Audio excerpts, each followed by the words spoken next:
Hello everyone, welcome to daily vlog. Change your সেলফের আজকে day 2। আর আমি আবারও আমার রুটিন অনুযায়ী 4টের সময় উঠে পড়েছি। উঠে প্রথমে সকালে যেটা করি, প্রথমে আগে ঈশ্বরের নাম নিয়ে একটু নিয়ে প্রার্থনা করার পর তারপর আমি উঠে 2 গ্লাস জল খেয়ে নিই। খেয়ে ওয়াশরুম যাই, তারপর ব্রাশ করে ফ্রেশ হয়ে নিই। তো আমি 2 গ্লাস জল খেয়ে নিচ্ছি। খেয়ে নিয়ে আমি বাইরে চলে যাব। আর তোমরা দেখবে যে এখনও কতটা অন্ধকার। আর আমি তো গ্রামে থাকি, তাই সবাই ফুল তুলতে উঠে গেছে এখন অনেকেই উঠে যায় এই তাড়াতাড়ি। তো এই বাইরে লাইট জ্বলছে, সবাই ফুল তুলছে। আর আমি এবার পেস্ট আর ব্রাশটা নিতে চলে যাব। আর আমি আলগা, আমি এটা যে কেন বলি সেটা তোমরাই দেখলে বুঝতে পারবে। আমি কোনো কাজ না ফেলে, না সেটাকে নষ্ট করে আমি করতে পারি না। আমি প্রত্যেকটা জিনিস ফেলি। তারপর ব্রাশটা করে ফ্রেশ হয়ে নিলাম। এবার আমি যাব ইয়োগা করতে, একটু এক্সারসাইজ করব, ইয়োগা করব।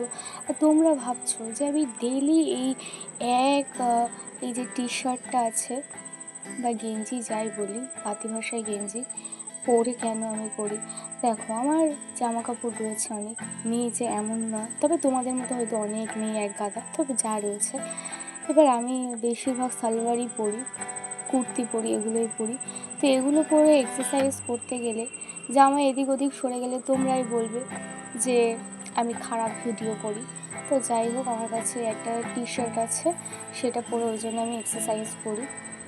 তো এক্সারসাইজ করার পর তারপর আমি মেডিটেশন করে নেব, কারণ তোমাদেরকে আমি বলেছি মেডিটেশন করলে সারা দিনটা ভীষণ একটা পজিটিভ ভাইবস পাওয়া যায়, একটা খুব ক্লিয়ার মাইন্ডসেট নিয়ে কাজ করা যায়। তোমরাও করতে পারো, আমি সাজেস্ট করছি তোমাদের, তোমরাও ট্রাই করো।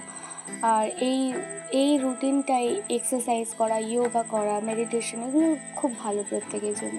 তো তারপর আমি স্নান করেছি, করে জামা কাপড় মেলতে চলে এসেছি। এবার জামা কাপড় মেলার পর এই সকালে একটা হালকা হালকা রোদ থাকে না, এত আমার খুব ভালো লাগে, এই ওয়েদারটা খুব ভালো লাগে। আর যেহেতু আগের দিন একটু বৃষ্টি হয়েছিল, তো ওয়েদারটা একটু ঠান্ডা ঠান্ডাই ছিল, তাই আমি একটু ছাদে একটু বেশিক্ষণই দাঁড়িয়েছিলাম। দাঁড়িয়ে দাঁড়িয়ে ক্যাট মারছিলাম, আর কিছুই না। দেখছিলাম বাইরের পরিবেশটা, চারিদিকে ভীষণ সুন্দর লাগছিলো। আর গ্রামের পরিবেশ আমার সত্যিই অনেক ভালো লাগে। তো তারপর আমি ঠাকুর ঘরে চলে গেছি। চলে গিয়ে গোপালকে স্নান করিয়ে দেবো। আজকে গোপালকে ঘুম থেকে তোলার ভিডিওটা দেখানো হয়নি, কারণ সব সময় ওইভাবে ফোন নিয়ে মাথায় থাকে না। তারপর আমি ভোলে বাবাকে স্নান করিয়ে দিচ্ছি। ভোলে বাবাকে স্নান করানোর পর তারপর ভোলে বাবার মাথায় একটু জল ঢাললাম। বেলপাতা রোজ পাই না আমি, তবে যেদিন পাই, আসল কথা আমি তুলতে যাই না, কাকিমা এনে দেয় তুলে। তো কাকিমা আজকে পায়নি, আমিও আর পাইনি, তাই এইভাবে দিলাম। তারপর সমস্ত ঠাকুরগুলোকে একবার দেখিয়ে নিচ্ছে। ঠাকুরগুলোকে দেখো আর একবার দর্শন করো, আর একবার করে বলো যে রাধা রাধা। তারপর আমি সকালে একটু ছাতু খেয়ে নিয়েছিলাম। ছাতু খাওয়ার পর তারপর রান্না বসিয়ে দিয়েছি। আগের দিন বলেছিলাম যে গ্যাস শেষ হয়ে গেছিলো, তো বাড়িতে একটা গ্যাস আনা ছিল, সেটাই লাগানো হলো, আবার ফিট করা হলো। তারপর আমি আজকে আলু সয়াবিন, এটা দিয়ে আলু পটল সয়াবিন দিয়ে একটা তরকারি করেছিলাম, আর শাক ভাজা করেছিলাম, কারণ আমি ভেজিটেরিয়ান, আমি ভেজ খাই। তারপর রান্না করার পর আবার আমি গোপালকে সেবা দিতে চলে গেলাম। গোপালকে সেবা দেওয়ার পর তারপর এসে আমি খেয়ে নিলাম।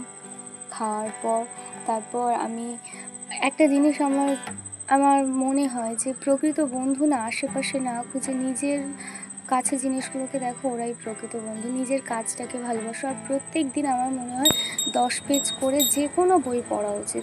সেটা তোমার টেক্সট বুক হতে পারে, বা আদার্স টেক্সট বুক ছাড়াও আদার্স বই পড়া ভীষণ প্রয়োজন, কারণ অনেক কিছু জানা যায়। তো বই পড়াটা মাস্ট। চেঞ্জ ইয়োর সেলফের মধ্যে, সরি ভুলভাল বকছি আমি, বইটা পড়তে হবে মাস্ট। তারপর আমি বই পড়েছি, একটু সেলাইয়ের কাজ করেছি, তারপর আবার ঠাকুরকে সেবা দিয়েছি। সেবা দেওয়ার পর আমি রোজকার মতো যেমন শ্রীমদ্ ভাগবত পড়ি, সেটাই পড়তে চলে এলাম। প্রথমে ঈশ্বরকে ডেকে নিয়ে একটু প্রার্থনা করে নিয়ে তারপর আমি ভাগবতটা পড়ে নিচ্ছি। আর আমার তারপর কি বকছি আমি সব, গোপালকে শুয়ে দিয়েছি। তো আজকের মতো এই পর্যন্ত, দেখা হবে নেক্সট ব্লগে।